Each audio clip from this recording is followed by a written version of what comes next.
कितना हो जा रहा है 2 + 3 + 5 बराबर। हेलो दोस्तों, मैं अरविंद। आज हम लोग पढ़ेंगे सेट 3। जैसा कि मैं पढ़ा रहा था यूपी टेट और सुपर टेट के सिलेबस को मिलाकर, आज हम लोग पढ़ेंगे उसमें पार्ट 3। इससे पहले मैं पार्ट 1 पार्ट 2 पढ़ा चुका हूँ। यदि नहीं देखे होंगे तो डिस्क्रिप्शन में उसका लिंक मिल जाएगा, वहाँ से जाकर आप लोग देख लीजिएगा।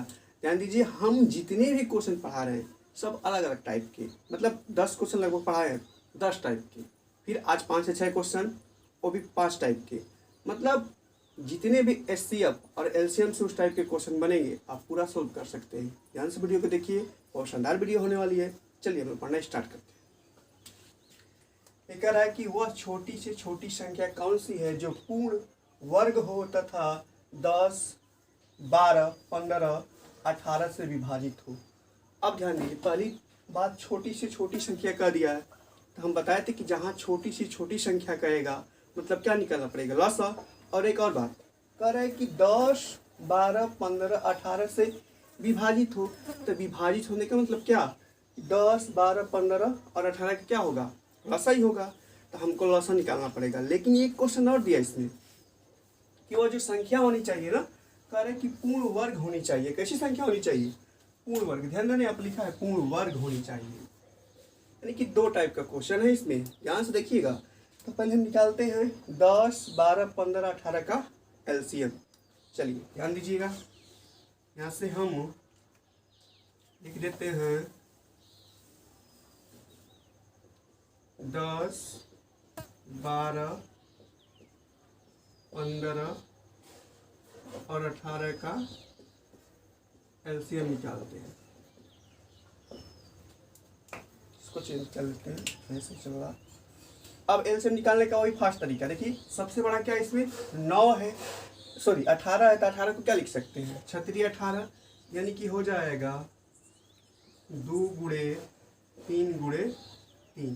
क्लियर है, 3 लिख के ना जोड़ा क्या 18, किसका खंड हो गया 18 का।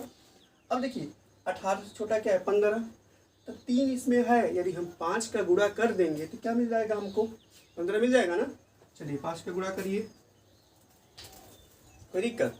अब ध्यान दीजिएगा, यदि अब देखिए 12 का इसमें खंड है, देखिए 3 दूना के 6 और 6 दूना क्या होता है 12, मतलब 1 2 की कमी हो रही है, तो 2 का इसमें गुणा कर देते हैं। चलिए 2 का गुणा कर देते हैं। अब देखिए इसके बाद क्या बचा हुआ 10 है। अब देखिए 10 का इसमें खंड है कि नहीं, 5 दूना के 10, अर्थात इसका गुणा कर देंगे तो हमको क्या मिल जाएगा, लसा मिल जाएगा। क्या मिल जाएगा, लसा मिल जाएगा। लेकिन एक कंडीशन और हो रहा है, ये जो संख्या होनी चाहिए ना पूर्ण वर्ग होनी चाहिए, पूर्ण वर्ग होनी चाहिए। देखिए तो पूर्ण वर्ग तभी बनेगा जब सभी संख्याओं का जोड़ा बनेगा। जोड़ा का मतलब सभी संख्याएं कम से कम 2 हो, कम से कम कितनी हो 2 हो। तो थोड़ा इसको हम सजा कर लिख रहे हैं, ध्यान दीजिएगा। जैसे यहाँ पर 2 है, एक यहाँ पर 2 है, तो यहाँ पर लिख दिए। अब ध्यान दीजिए, यहाँ पर एक 3 है, 3 लिख दिए, यहाँ पर 3 है, 3 लिख दिए, एक 5 है, 5 लिख दिए। मतलब यहाँ पर जोड़ा बनना, देखिए 2 2 है, यहाँ पर भी है, लेकिन 5 सिर्फ 1 है। यदि हम 5 से अपने मन से इसमें गुणा कर दें तो क्या हो जाएगा, पूर्ण वर्ग हो जाएगा। चलिए गुणा करिएगा 5 से। अब देखिए इसका भी जोड़ा बन गया ना, अर्थात यह जो संख्या होगी इसका गुणा करेंगे तो यह 10, 12, 15, 18 से पूर्णतः क्या हो जाएगी, कट जाएगी, और यह पूर्ण वर्ग भी होगा। चलिए सबका गुणा करिए, वही आपका क्या हो जाएगा, आंसर हो जाएगा।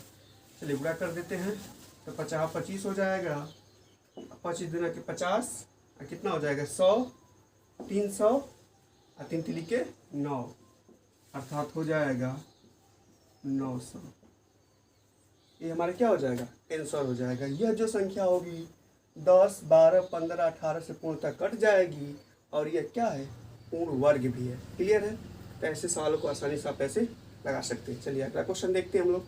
चलिए तो हम लोग दूसरा क्वेश्चन देखते हैं। ध्यान दीजिएगा, कह रहा है कि वह छोटी से छोटी संख्या कौन सी है जिसमें 7 जोड़ने पर प्राप्त संख्या 24, 32, 36 तथा तू कर सुना था।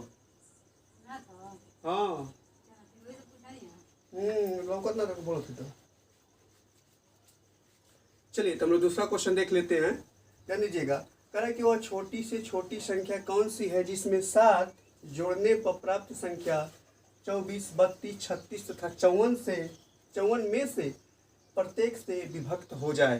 पहली बात तो छोटी से छोटी संख्या की बात कर दिया है, तो हमको निकालना पड़ेगा क्या, एलसीएम। एलसीएम निकालते हैं, फिर इसके बाद देखते हैं क्या बोल रहा है सवाल। चलिए तो हम निकालते हैं 24, 32, 36, 54 का एलसीएम। एलसीएम निकालने का वही फास्ट तरीका सबसे बड़ा क्या है, 54 है, तो न 54 को उठाइएगा तो न छके 54, अर्थात 6 को लिख सकते हैं 2 गुणे 3, 9 को लिख सकते हैं 3 गुणे 3। क्लियर है। उससे छोटा क्या है, 36 है। अब 36 का खंड है, देखिए तो न चौको 36 होता है, 3 तिली के 9, न दूना के 18, 18 दूना के 36, मतलब 1 2 का गुणा कर देंगे तो 36 हो जाएगा। चलिए अब 32 चाहिए, तो 8 चौको 32, 2 दूना के 4 तो है, लेकिन 8 नहीं है। चलिए तो 8 को लिख सकते हैं 2 गुणे 2 गुणे 2। क्लियर है। अब देखिए 24 का खंड है कि नहीं इसमें, देखिए तो 2 दूना के 4, 4 दूना के 8, 8 लिखे 24, मतलब 24 का खंड है। इसका यदि हम गुणा कर देंगे तो हमको लौसा मिल जाएगा। चलिए ध्यान दीजिए, 3 दूना के 6, 6 3 18, 18 3 54, 54 हो जाएगा यहाँ से यहाँ तक। 2 दूना के 4, 4 दूना के 8, 8 दूना के 16। चलिए गुणा करिए, 16 चौको 64 को 4 हो जाएगा, 16 5 80, 80 6 86। अब ध्यान दीजिए आगे सवाल में क्या बोला है, कह रहा है कि 7 जोड़ने पर, देखिए यदि जोड़ने की बात कहेगा ना तब घटा देते हैं एलसीएम में से, यदि घटाने की बात कहेगा तो एलसीएम में जोड़ देते हैं। क्योंकि जोड़ने की बात कर रहा है तो एलसीएम में से 7 को घटा देते हैं, तो हमको संख्या मिल जाएगी। लिख देंगे अभीष्ट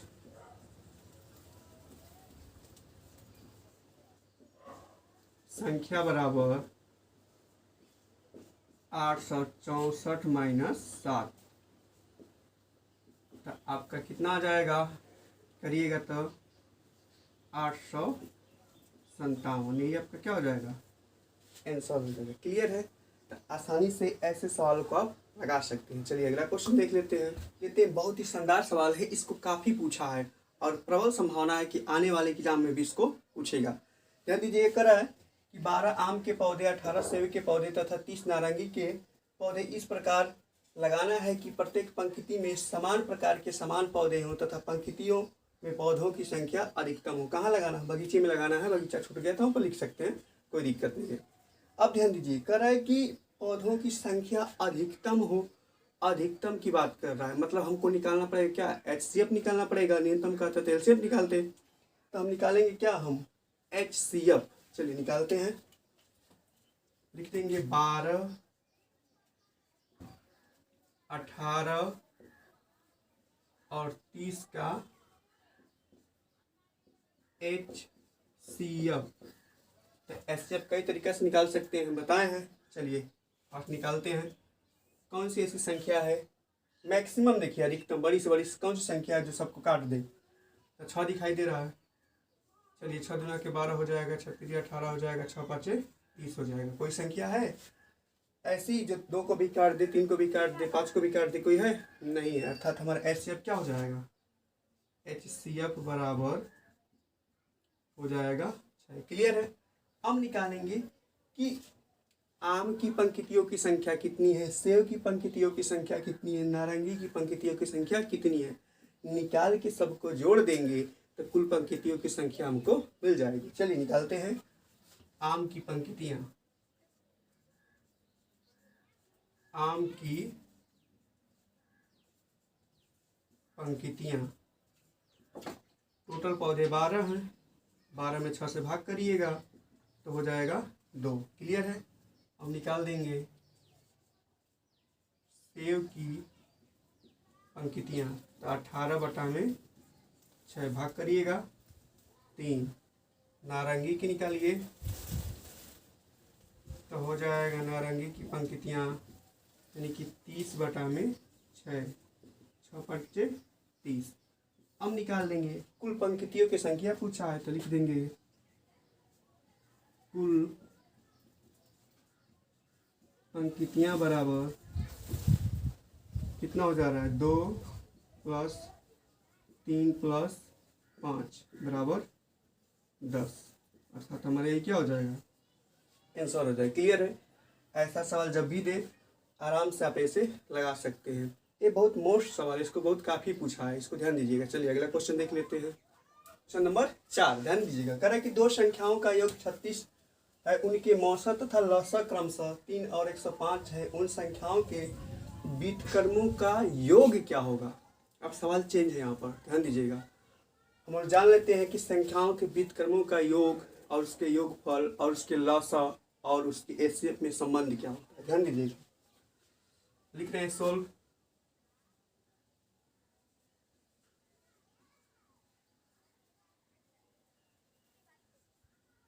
संख्याओं के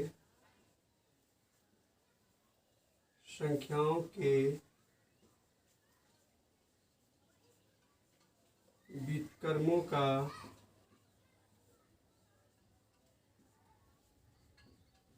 योग बराबर होता है संख्याओं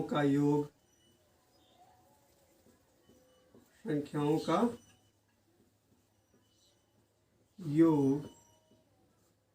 बटा में एलसीएम गुणे एचसीएफ। ध्यान दीजिएगा, संख्याओं के व्युत्क्रमों का योग बराबर होता है संख्याओं का योग बटा में एलसीएम गुणे एचसीएफ। चलिए तो लिखते हैं हम लोग। यहाँ से हो जाएगा संख्याओं का योग कितना दिया हुआ, ध्यान दीजिएगा 36 दिया है, लिख देंगे 36 बटा में लिख देंगे एलसीएम कितना दिया हुआ है। कह रहा है कि मौसा दिया हुआ है 3, एलसीएम कितना दिया हुआ है 105। चलिए तो एलसीएम 105 हो जाएगा।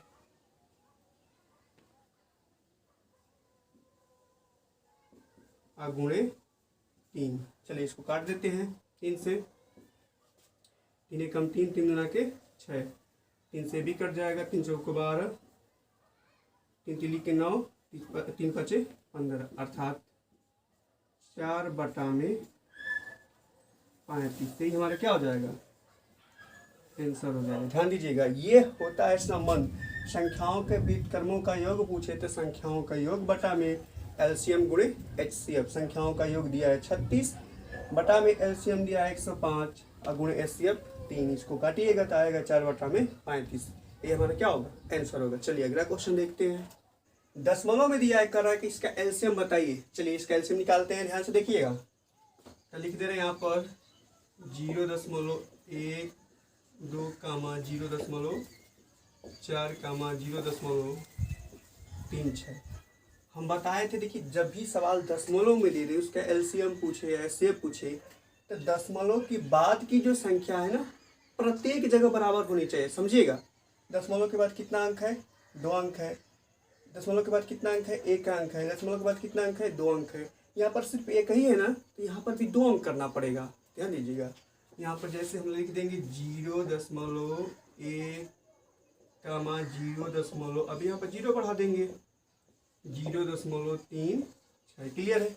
अब 100 से नीचे ऊपर गुणा कर देते हैं तो हो जाएगा 12 बटा में 100, 40 बटा में 100 और 36 बटा में 100। हमसे पूछा है का, इसका पूछा है एलसीएम, तो ऊपर का क्या निकालते हैं, एलसीएम निकालते हैं, नीचे का एचसीएफ निकालते हैं। चलिए तो ऊपर का निकाल देते हैं हम लोग एलसीएम निकाल देंगे तो हो जाएगा ऊपर से क्या, देखिए तो हमको निकालना है 12, 40 और 36 का क्या निकालना है एलसीएम। तो एलसीएम निकालने का कई तरीका है। देखिए 12 से इसमें पूरा भाग चला जाएगा तो 12 को छोड़ दीजिए, 12 को छोड़ दीजिए। आप निकाल दीजिए 40 और 36 का एलसीएम। चलिए 40 बड़ा है तो लिख सकते हैं 8 पर 40 यानी कि 2 गुणे 5। क्लियर है। 9 को 36 होता है, चूंकि इसमें 4 है, 9 को गुणा कर दीजिएगा। चलिए गुणा करेंगे तो हो जाएगा 8 पर 40 था, यहाँ पर 40 में 9 को गुणा करिएगा 360। क्लियर है। अर्थात यहाँ से हो जाएगा इसका एलसीएम निकल के आ रहा है 360, अर्थात लिख देंगे 360 बटा में ऊपर का एलसीएम 360 और नीचे का एलसीएम निकालेंगे तो 100 आ जाएगा। चलिए इससे कट जाएगा, यानी कि 3.6, ये हमारा क्या होगा, आंसर होगा। ध्यान दीजिएगा, ऊपर का एलसीएम निकालते हैं, एलसीएम, और नीचे का एचसीएफ। क्लियर है। ध्यान दीजिए, एलसीएम आप किसी तरीका से निकाल सकते हैं, लेकिन जितना फास्ट निकालेंगे तो ऐसे निकालेंगे तो बेटर रहेगा। क्लियर है। ऐसे आप सवालों को आसानी से लगा सकते हैं। यदि हमारे वीडियो पसंद आए तो वीडियो को लाइक करिए, चैनल को सब्सक्राइब करिएगा और वीडियो को अधिक से अधिक लोगों तक शेयर करिएगा। Thank you for watching.